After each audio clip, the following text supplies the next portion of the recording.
ধামরাইয়ের ঢাকা আরিচা মহাসড়কের দুই পাশের পতিত জমিতে সবজি চাষ করে সাড়া ফেলেছেন কামাল হোসেন নামের এক চাষি। কয়েক বছর ধরে উপজেলার গাঙ্গুটিয়া ইউনিয়নের ঢাকা আরিচা মহাসড়কের পাশে 1 থেকে 1.5 কিলোমিটারের বেশি জায়গা জুড়ে দৃষ্টিনন্দন সবজি চাষ করে নজর কেড়েছেন অনেকের। দেশের সড়ক মহাসড়কের দুধারের বেশিরভাগ পরিত্যক্ত জায়গা ভরে আছে আগাছায়। অন্যদিকে জনবসতি বেড়ে যাওয়ার সঙ্গে সঙ্গে জলবায়ু পরিবর্তনের প্রভাবে কমেছে দেশের কৃষি জমি।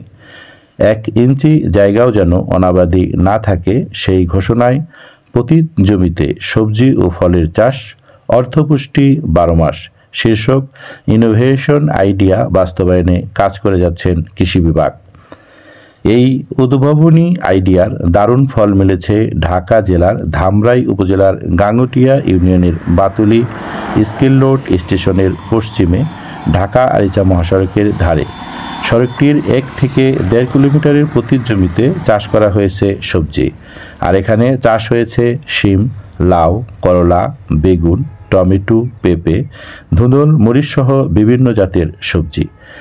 একজনের দেখাদেখি অন্যজন আগ্রহী হওয়ায় উপজেলায় দিন দিন রাস্তার দুই পাশের পতিত জমিতে শাকসবজি চাষের পরিমাণ বাড়ছে।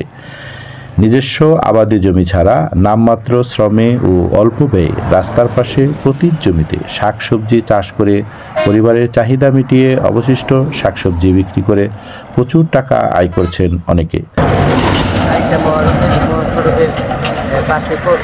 পতিত জায়গায় সবজি চাষ করেছি। ধামরাই উপজেলা কৃষি অফিসারের উদ্যোগে কদর গাছ, তার বাদে সিম গাছ, লাউ গাছ, করলা গাছ, পাইপা গাছ ছিল, তার বাদে টমেটো গাছ লাগাইছি এবং এরা পরামর্শ দিয়ে উৎসাহ করছে এবং ফলও ভালো হয়েছে। তার বাদে কিছু বিক্রি করছি এবং গরিব দুঃখী মানুষেরও খাওয়াইছি। আরও মানুষ হলো যে শত্রুতা বানাই করে নাকি আল্লাহ জানে, এরা গাছ চলে কিছু কাইটে ফেলাইছে, গরু ছাগল ছাইড়ে দেয়, আবার গাছ কিছু কাইটে ফেলাইছে, তাতে আমি ক্ষতিগ্রস্ত, গাছ কাটার কারণে কিছু ক্ষতিগ্রস্ত হয়েছে।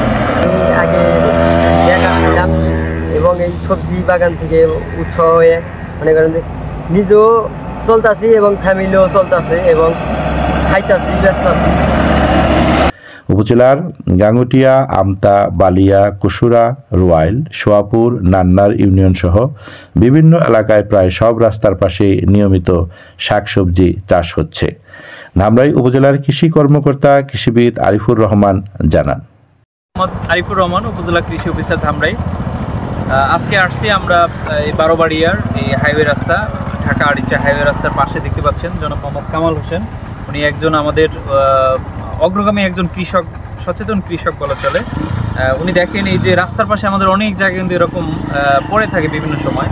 তো সব থেকে বড় চ্যালেঞ্জটা হলো রাস্তার পাশে এই সবজির আওতায় নিয়ে আসাটা, কারণ হাইওয়ে রাস্তার পাশে গাড়ির যে চলাচল করে ধুলাবালুগুলো যায় এবং অনেক সময় গরু ছাগল যে ছেড়ে দেওয়া হয় অথবা বাচ্চারা অনেক সময় দুষ্টুমি করে এগুলোকে কেটে ফেলে।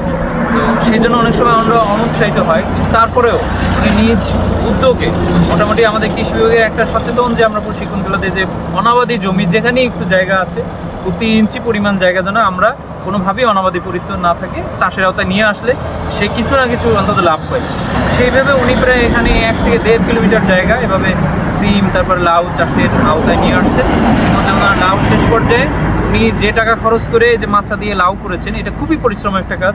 উনি পরিশ্রম করেও কিন্তু উনি আজকে তার হাসি মুখ, কারণ হচ্ছে উনি ভালো টাকা লাউ বিক্রি করছেন এবং আমরা খুবই আশাবাদী যে এখানে তার বড় একটা পরিমাণ কিন্তু সিম উনি বাজারে বিক্রি করতে পারবেন এবং এখানে পুরোটাই নিরাপদ, কোনো ধরনের বিষ প্রয়োগ না করে, এবং তার সিমের অবস্থা ভালো আছে। আশা করি এইটা আমরা কৃষি বিভাগ থেকে আধুনিক যে প্রযুক্তি যেগুলো রয়েছে সেগুলোর সাথে ওনাকে পরিচয় করিয়ে দিয়েছি, জাস্ট অল্প কিছু আমরা দিয়ে যে এই প্রযুক্তিগুলোর মাধ্যমে আসলে পোকা দমন করা সম্ভব, কোনো ধরনের বিষ প্রয়োগ না করে।